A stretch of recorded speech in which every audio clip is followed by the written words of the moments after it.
Breskur her stígur á land á Íslandi í maí 1940. Einkennilega kubbslegir bílar hernámsliðsins eru áberandi á götum Reykjavíkur. Litlir vörubílar á grófum hjólbörðum og ótrúlega margar rær sem halda felgunum. Þetta eru Bedfordar og af hjólastærð og öðrum einkennum virðast þessir bílar frekar gerðir fyrir eyðimerkurhernað en að þjóna her hans hátignar Bretakonungs norður undir heimskautsbaug. Þessir Bedfordar eiga þó ekki eftir að marka þáttaskil í sögu bílsins á Íslandi. Þeir voru bara með drifi á afturhjólunum, en það koma aðrir bílar í kjölfarið. Tveggja drifa frambyggðir Bedfordar og kanadískir Chevrolet bílar. Árið eftir koma síðan Bandaríkjamenn í samræmi við herverndarsamning landana og í farteski þeirra faratæki sem á eftir að valda þáttaskilum í samgöngum á Íslandi. Það 4 drifa bíll af gerðinni Jeep, framleiddur af Ford-verksmiðjunum í Bandaríkjunum. Ekki leið langur tími þar til þetta faratæki var nefnt jeppi upp á íslensku og varð síðar safnheiti yfir léttar 4 drifa bifreiðar og enn í dag. Varla hefur mikið reynt á þolrif jeppans í hernaðarnotkun á Íslandi, en meðal þeirra sem veittu þessu faratæki athygli var Vilmundur Jónsson landlæknir, brautryðjandi í heilbrigðismálum á Íslandi og framsýnn flesta hluti. Hann hóf læknisferil sinn norður á Langanesi snemma á öldinni og vissi af eigin reynslu að samgöngur höfðu lítið batnað í útkjálka héröðum svo sem Langanesi. Vilmundur fór þess á leit við utanríkisráðuneytið að keyptir eru 2 jeppar af bandarísku herstjórninni til þess að reyna hvernig gæfust í notkun hjá héraðslæknum í víðlendum héröðum og erfiðum yfirferðar. Það varð úr að herstjórnin féllst á að lána jeppana til ákveðins tíma, enda var hér tilraun að ræða. Fyrir valinu urðu Dalahérað og Þistilsfjarðarhérað á Langanesi.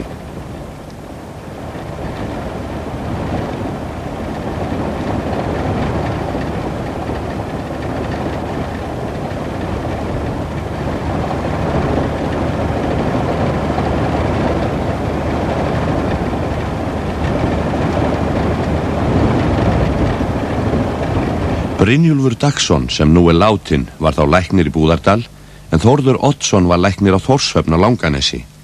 Hann tók við jeppanum í ágúst 1943.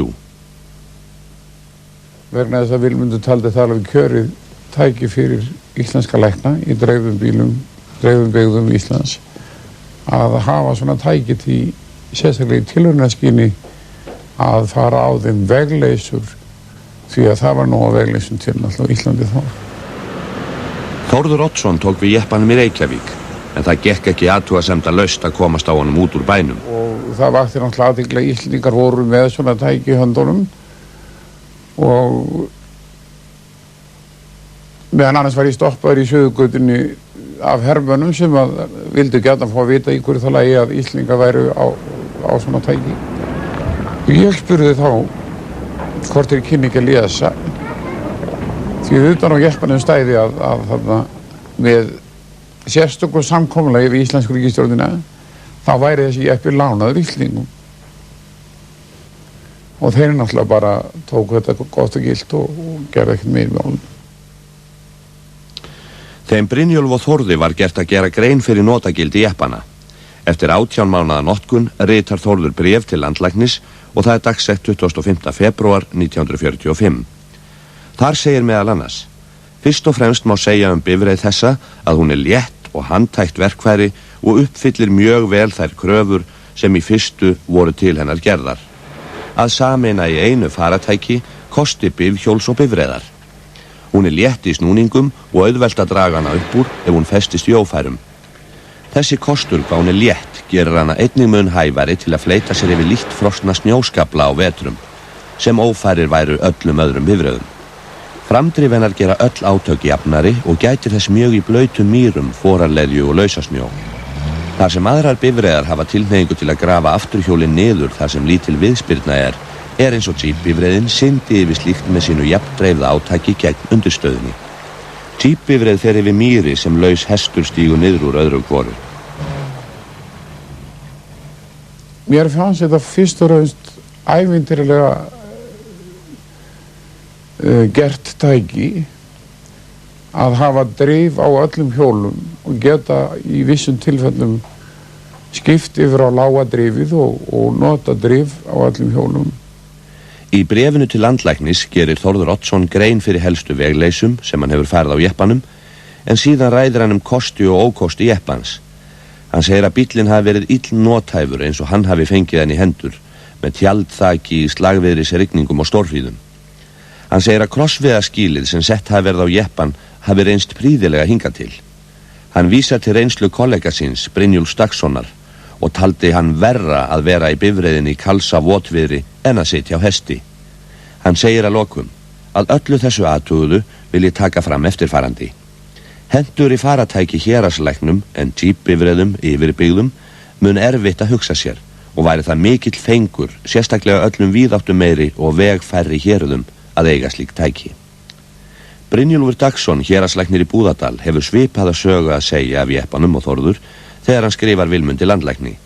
Hann tíundar reyndar í bréfinu hversu kalsamt það sé að aka bílnum húslausum og veltir fyrir sér með hvaða hætti megi leysa úr því, hvort nokkuð mundi vera til fyrirstöð af hálfu lánþega eða eiganda að byggja hús á bílinn eins og þetta orðað.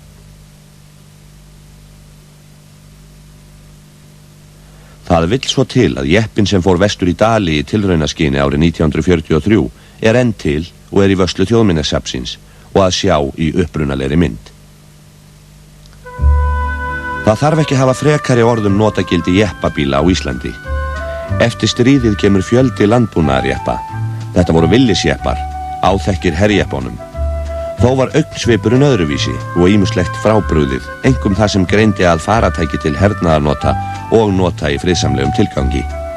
Það einkenndi til dæmis herjeppana að þeir voru með svokallaða fljótandi öxla sem hægt var að skrúfa úr nafinu utanfrá ef brotnaði öxull og hægt var að fiska brotin úr.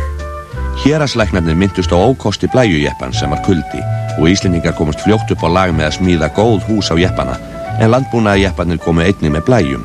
Framleitt voru Egilshús, Stillishús og Kristinshús, svo dæmi séu tekin, og margir smíðuðu einnig hús á jeppana með ýmsum tilbrigðum.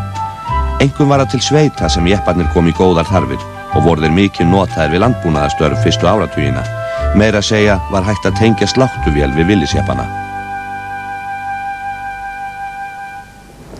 En Bandaríkjamenn komu með fleiri bíla. Þar á meðal fjórhjóladrifsbíla af Dodge-gerð. Bæði Dodge Weapon eða Weapon eins og landsmenn kölluðu bílinn og Dodge Carryall. Og voru þeir á minni hjólum en Weaponarnir sem voru á hjólbörðum af hinni frægu stærð 916. Einnig var mörgum landanum starsýnt á 10 hjólatrukka Bandaríkjamanna.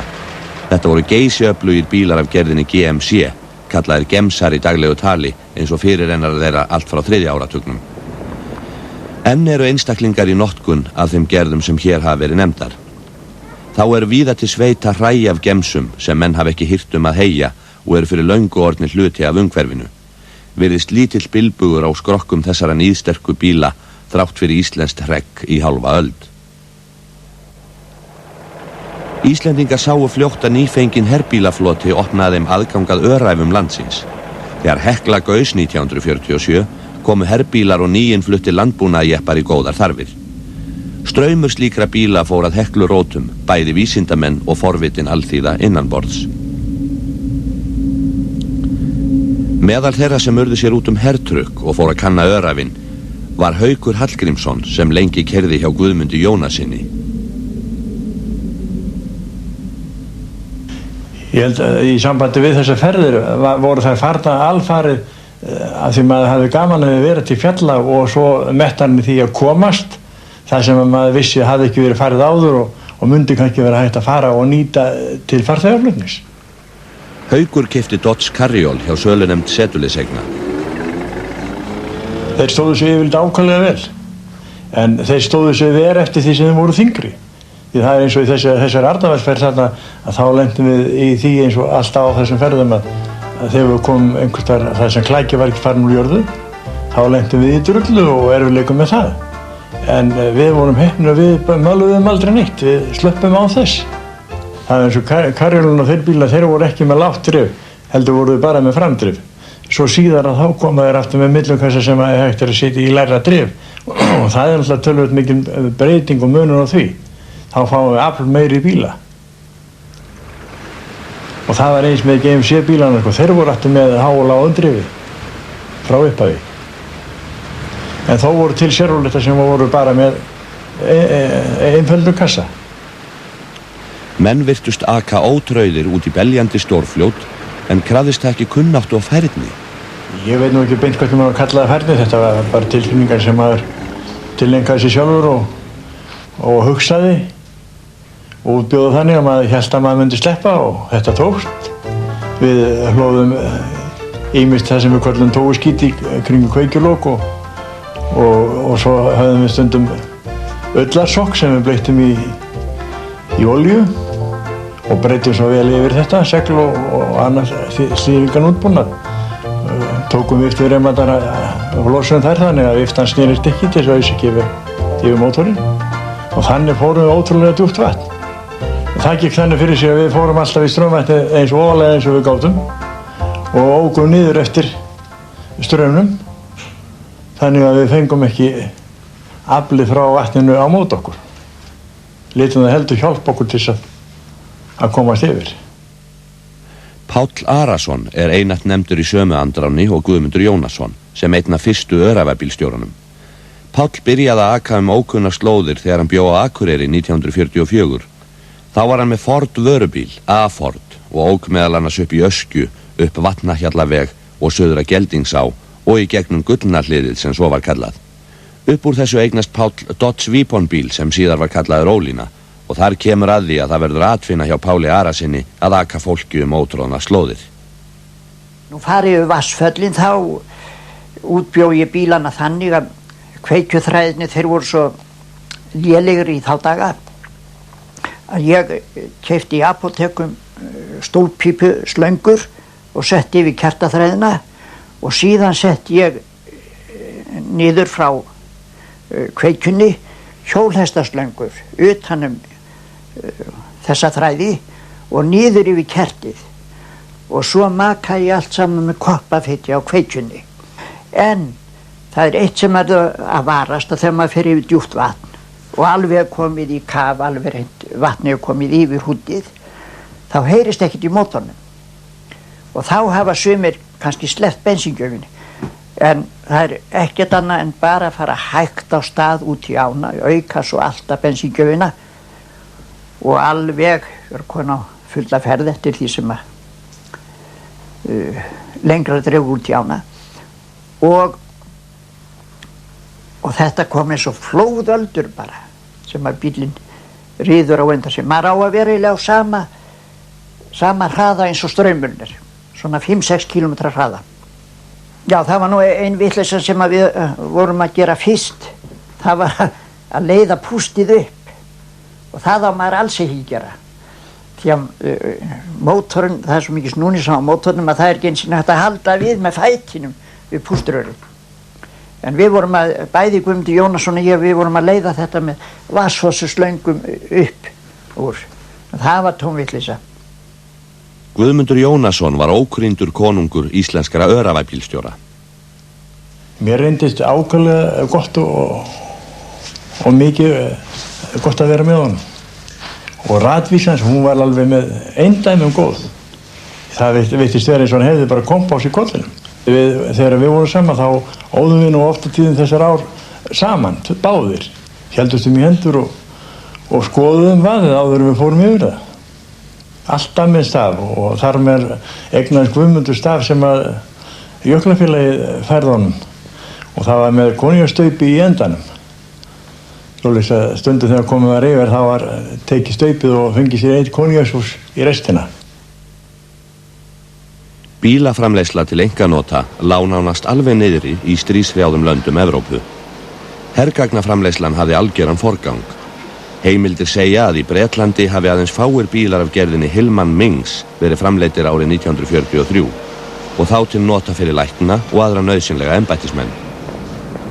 Hins vegar var verulegur fjöldi amerískra bíla fluttur inn til Íslands þegar líða tók á styrjöldina. Það segir bifreiðaskráin og það vitna götumyndir frá Reykjavík frá þessum tíma. Meðal þessara bíla voru 108 Dodge bílar sem fluttir voru inn ósamsettir. Þessir bílar voru af árgerðinni 1940 og átt að fara til Svíþjóðar en komist ekki á leiðarenda. Bifreiðaeinkasalan sá kaup á þessum bílum og Egill Vilhjálmsson tók að sér að setja þá saman. Meira segja grindurnar komu í hlutum og voru heithnoðaðar. Bílarnir voru sprautaðir og klæddir hjá agli og gengi frá þeim að öllu leyti. Það var Guðmundur Jónsson, venjulega kendur við Briscoe-bíl sinn, sem hafði yfirumsjón með samsetningunni, sem gekk með ágætum. Efasemda gættu gæði þessara bíla, en þeir áttu eftir að sanna ágæti sitt. Voru þeir lengi í umferð og þekktust úr á framleiðslumerki Egils Vilhjálmssonar, sem fest var uppi inn í bílnum með 2 skrúfum. Götumyndir frá stríðsárunum vitna allþunga umferð, að minnstakosti í miðbænum og á Laugavegi, þrátt fyrir bensínskömmtun. Áður en breskur her steig á land var farið að skammta bensín og akstur bifreiða takmarkaður. Umráðamenn bifreiða fengu sérstaka bensínviðskiptabók og fór það eftir þyngd bílsins hversu miklu bensíni hann fékk úthlutað. Skömmtunabók þessi fékkst ekki framlengt nema þeirri útnotuðu væri skilað. Þannig var þetta orðað í auglýsingu frá 23. maí 1940. Hernámið og vera erlendra hermanna skapaði mikla eftirspurn eftir flutningstækjum í alls konar tilgangi. Setuliðsvinnan kom fótum undir marga fjárhagslega, þeirra á meðal voru vörubílstjórar og öll tiltæk faratæki voru dregin fram. Páll Arason keyrði hjá Steindóri á stríðsárunum og þá sinntu leigubílar og leigubílstjórar ýmsum félagslegum samskiptum í sambíli hers og þjóðar. Þegar herinn var hérna þá var maður náttúrulega vísamaður á þessar konur sem að gáfu sig í svona. Ég fór einu sinni til þessu, ég var að keyra hjá Steindór einu sinni og þarna á stríðsárunum var með 7 manna bíl. Þá kemur þar maður og kona, ég hafði nú oft séð mannin, kona hafði ég aldrei séð. Og þetta var rétt upp úr hádeginu. Og þau biðja mig að keyra út í bæju og það náði í 5 stelpur svona, 2 af sérstaklega virðulegum ættum. Og svo ekki suður í Keflavík og farið þar í þarna officer mess sem var þar og þar ég látin bíða og svo að einhverju bragga þarna og þar fara alla stelpunar inn og maðurinn og konan líka. Það kom einnig í hlut leigubílstjóra að útvega mönnum áfengi þegar illa stóð á, enda þótt langt hafi verið frá því að vera algilt. Og þetta náttúrulega gerðu allir menn sem hafði einhverja hugsun að reyna að afla sér peninga með vínsölu eins og ég gerði líka þegar ég var á litlu bílastöðinni. Þá seldi ég losnaði alltaf 2 til svona 4-6 flöskur á kvöldi. Fjölskyldubíllinn ef til vill síðara tíma hugtak á Íslandi, en þegar á 4. áratugnum gátu allmargar fjölskyldur notið þess frelsis sem einkabíllinn veitti. Í höfuðstaðnum þótti það góð skemmtun að aka austur á Þingvöll eða austur fyrir fjall og setjast í góða laut. Meira að segja herbílar voru sniðnir að þörfum barnafjölskyldna eftir stríð, eins og þessi Bedford bíll sem keyptur var í fullum hertíum af konunglega breska flughernum. Bíllinn var í eigu húsgagnasmið sem smíðaði vandað eikarboddi á hann og þarna hann á Þingvöllum sumarið 1946 og bleiusnúran bundin í hliðarspeilin. Eftir síðari heimstyrjöld þótti umferðarþungi vera orðin það mikill í Reykjavík að ástæða þótti til að fara að kenna fólki með hjálp kvikmyndatækninnar að aka og yfirleitt að haga sér í umferðinni. Bifreiðastjórafélagið Hreyvill beitti sér fyrir gerð kennslumyndar sem reyndar aldrei var lokið. En myndin góð heimild umferð í Reykjavík á þessum tíma og ekki síst bifreiðakostin. Fríðustu bílar Hreyvills eru dregnir á flot, tandurhreinir og stífbónaðir. Og við sjáum leikinn hvers kyns haxarsköft í umferðinni, hvernig ekki á að leggja bílum, hvernig ekki á að aka fram úr og það á heldur ekki að skilja bílinn eftir opin börnum og hröfnum að leik. Einnig það ófyrirgefanlegt að leggja við brunahana og tefja slökkvistarf.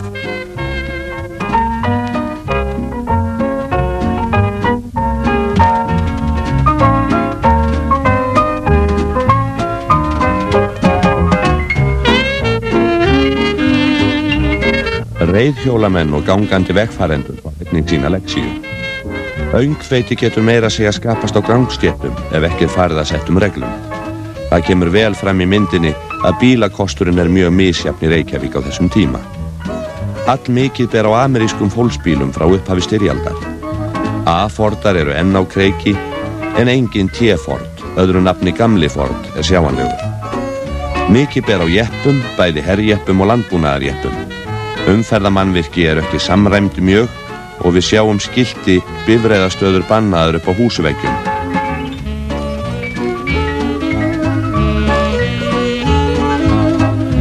Þá sjást þau merku mannvirki götusteinarnir sem þá voru upp á sitt besta. Þeir voru þyrnir í augum strætisvagnastjóra sem einatt þurfti að aka á steinana til að ná beygjum.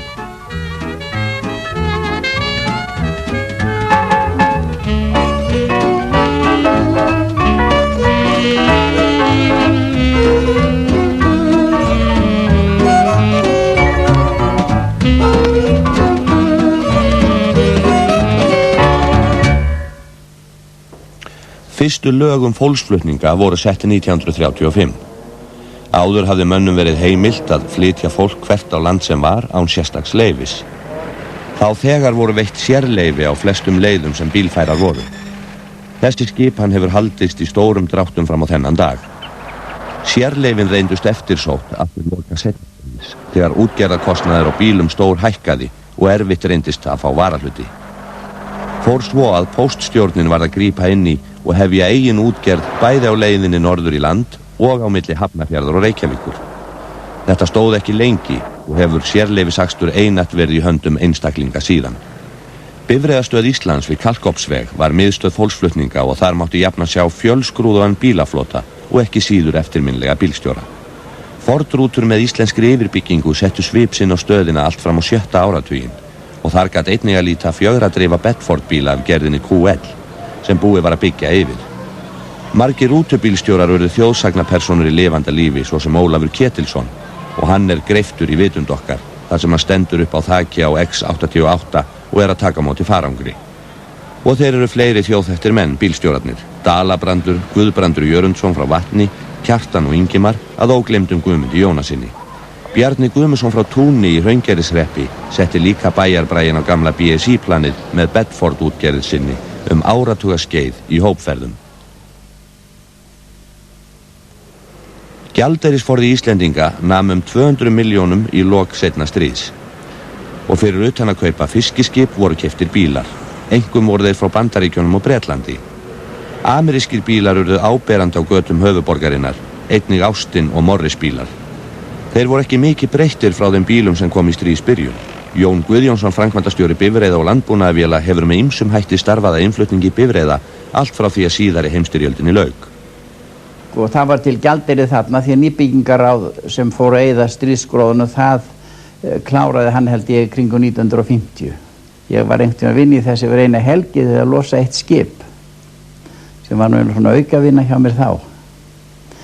En þá komu nokkuð margir bílar, 46 módel og þeir voru eiginlega alveg eins og 42 bílar, það var engin breyting á þeim og þar var Chrysler, Dodge bílar og Plymouth bílar yfirgnæfandi mest af þeim. Það kom svolítið bílum frá Kanada þarna líka leið, Plymouth bílum og ég man eftir að þeir voru eini munur á þeim að þeir voru með lægra drif og voru betri að uppkampa. Maður komst á þeim jafnvel á öðrum gír uppkampa þá en á hinnum bílum þurfti maður að hafa fyrsta gír. Ekki var mikið bílainnflutning þegar líða tók að 5. áratuginn og í upphafi þess 7.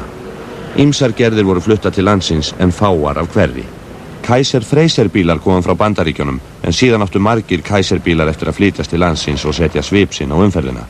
Kaiser bílar komum frá Ameríku mjög fáir, ég held að Ingólfur flutti inn eitthvað 4-5 bílar þaðan en eftir að Gísli Jónsson Company fór að snúast í þessu þá var það næst að það voru keyptir Kaiser bílar frá Ísrael og þeir voru keyptir í skiptum fyrir fisk sem var til hér og ekki seldist, tókst að selja hann til Ísrael og taka bíla í staðinn.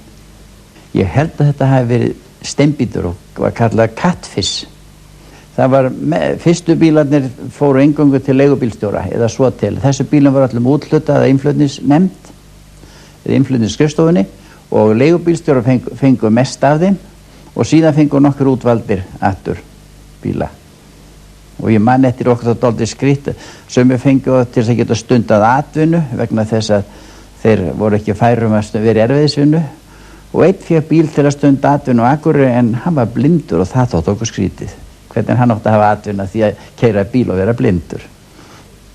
Kæsibílarnir voru stærði, svona venjuleg stærða amerískum 6 manna bíla eins og þeir voru þessum tíma og þetta voru nokkuð góðir bílar. Það var Continental vél í þeim, 6 cylindra L-head og þeir voru hagstæðir á bensíneyslu og ágætir að keyra þá.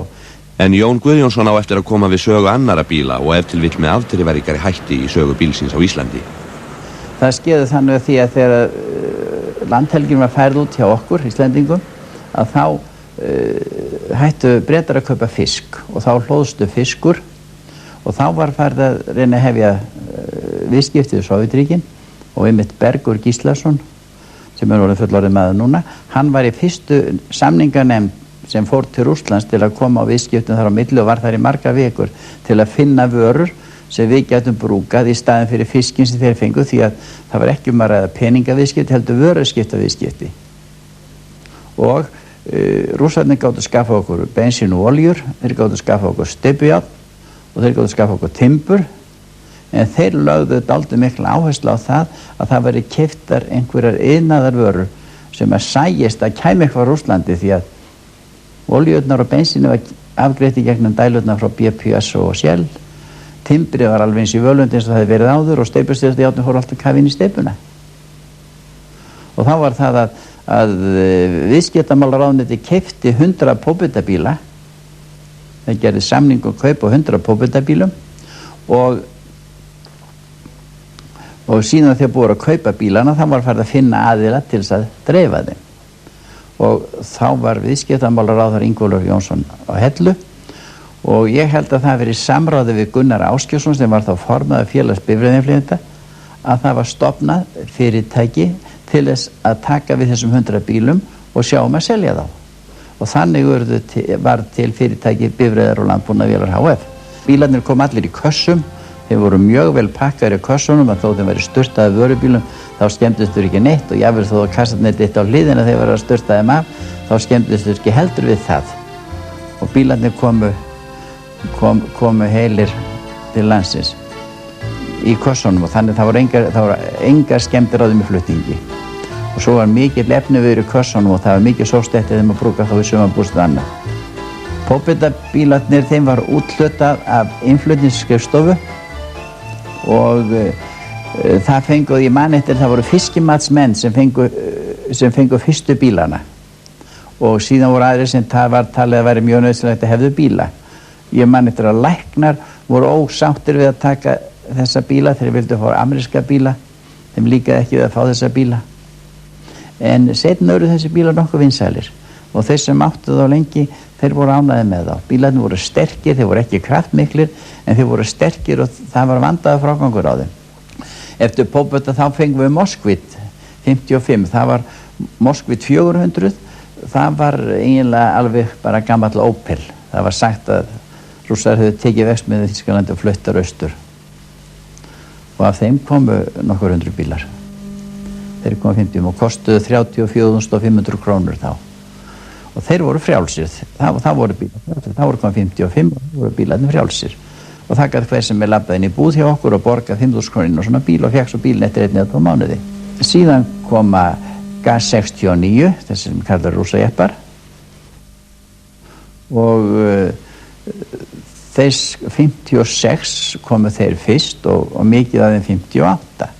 Þeim var úthlutað að jeppanemnd, fengu þá bændur og aðrir sem voru talið þyrftu nauðsynlega á þeim að halda. Og það urðu nokkuð vinsæli bílar. Fleiri gerðir jeppa voru fluttar inn á þessum tíma. Landróðarjeppar voru fyrst fluttir í 1948, nokkrir komu 1951 og önnur rota 1956. Það var ekki fyrir 1962 að margir landróðarar bæði bensín- og díselbílar koma til landsins þegar bílainnflutningur var gefinn frjáls. Þá kemur fjöldi Bronco-jeppa frá Ameríku 1966 að óglemdum Willys-jeppum sem áðurum minnst á. Þeir komu með hléum, mikill fjöldi 1955 og síðan aftur 1962 og allan þann áratug. Ford Bronco.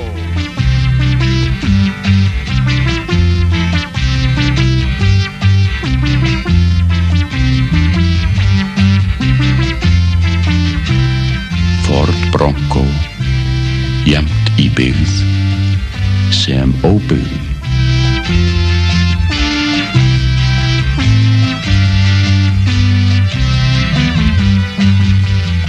Ford Bronco. I want a Corvette. Það langt síðan farið var að líta á bílinn sem lífsgæði í veröldinni. Og það var í Bandaríkjunum sem hann var fyrst almenniseign. Bandaríkjamenn voru þjóð á hjólum eins og þetta hét. Og bíllinn var sér í lagi tákn ameríska draumsins. Það var lífið sjálft að svífa í dúandi Buick og lífstíllinn hlutgerðist í bílnum eins og framkemur í þessari auglýsingamynd frá General Motors. Og menn lögðu allt í sölurnar til að komast yfir bíl. Og ennþá bíllinn stærstur útgjaldaliður fjölskyldu, næst á eftir þeirri frumþörf að eiga þak yfir höfuðið. Eftir dræman innflutning á bílum í byrjun 7. áratugarins voru fluttir inn 1000 bílar árið 1955. Þeir voru flestir frá Bandaríkjunum en einnig frá Þýskaland og Bretlandi. Þeir amerísku voru flestir af gerðunum Ford, Chevrolet og Dodge og með mjög breyttu útliti frá fyrri árgerðum. Mesta athygli vakti aftursveigður framgluggi, það sem kallað var á ensku panorama windscreen. Megin ástæðan fyrir þessum mikla bílainnflutningi var að Íslendingar áttu orðið mikinn gjaldeyri í dollurum, bæði vegna bandarískrar þróunaraðstoðar og að skriður var komin á sölu á frystum fiski til Bandaríkjanna. Á þessum tíma höfðu Íslendingar sérstöð í Evrópu hvað varðaði mikla dollarasjóði. Þessir bílar af 55 árgerðinni settu mjög svip sinn á borgarlandslagið og óku strollur af þessum bílum hinn Ford-fræga rúnt.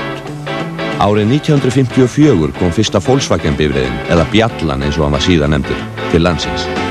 Þessi bílategund áttu til að setja mikinn svip á samtíð sína og að framleitur lítið breyttur í áratugi. Innflutningur á japönskum bílum hófst skömmu eftir 1960. Þar sem japanskar vörur nutu ekki mikils trausts á Íslandi, höfðu menn tæplega tröllatrú á japönskum bílum.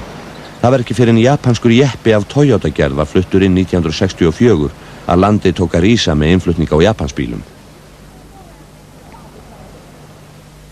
Japanskir bílar voru